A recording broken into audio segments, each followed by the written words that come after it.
Offer comments on Bill 54. I'd like to really thank my colleagues who have spoken before me on this bill, who've done a really good job, I think, of speaking to the issues around the thresholds on referendums, and of course also the issues around the changes in vote provisions that, of course, the worry is that we're actually going to be suppressing vote, and I don't ever think that I actually heard the government offer an explanation for removing the vote anywhere provision. So that was a bit of a disappointment because that one just doesn't make any sense to me. But what I wanted to spend my few minutes talking about here was on the finance part of this piece.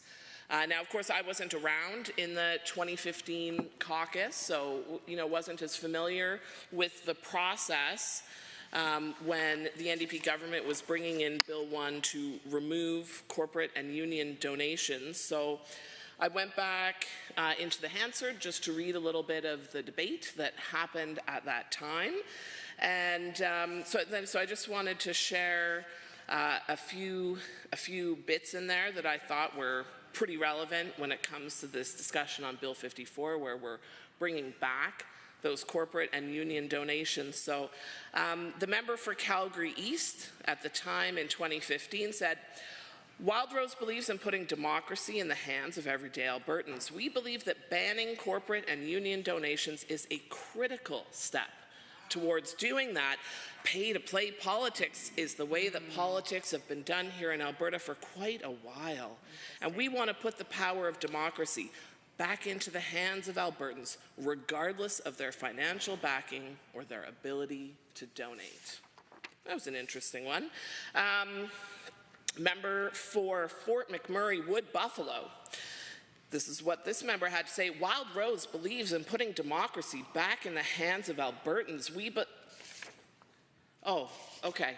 He must have been so inspired by what the member for Airdrie East said. He just rehashed the exact same thing. So just the one set of speaking notes, I guess. And Fort McMurray Wood Buffalo. Yeah, I guess no original thoughts there. He just went with the same thoughts that the member for Airdrie East had. Now, the member for Bonnyville Cold Lake, he had some original thoughts on the matter of removing corporate and union donations, which was to say, Bill 1 will ban corporate and union donations to political parties. This would mean that only Alberta residents could make private contributions to parties, candidates, constituency associations. The intent here is to bring an end to the enormous influence organized entities can have when they choose to invest large sums of money into the political process. More specifically, this will bring an end to the ability of corporations and unions to steamroll the will of individual Albertans who are the real voters. Super interesting for me to learn that the member for Bonnyville Cold Lake now believes in steamrolling the will of individual Albertans, the real voters, because that's exactly what this bill is doing. Right? And people change, they age, they grow, they do a complete about-face on their values about access to democracy, about voting. Apparently, I guess. I don't think I've ever done quite that big an about-face on my own values, Mr. Speaker, but certainly the Hansard record shows that the member for Bonnyville Cold Lake has had a complete change of mind, no longer has any issues with corporate and union donations the way he did 10 years ago. The member for Rimbey Rocky Mountain House Sundry had this to say: "Wildrose has been abundantly clear. We are in support of eliminating corporate and union donations and getting big money and big labor out of politics. We believe that the power of democracy is best served when it's in the hands of individual voters.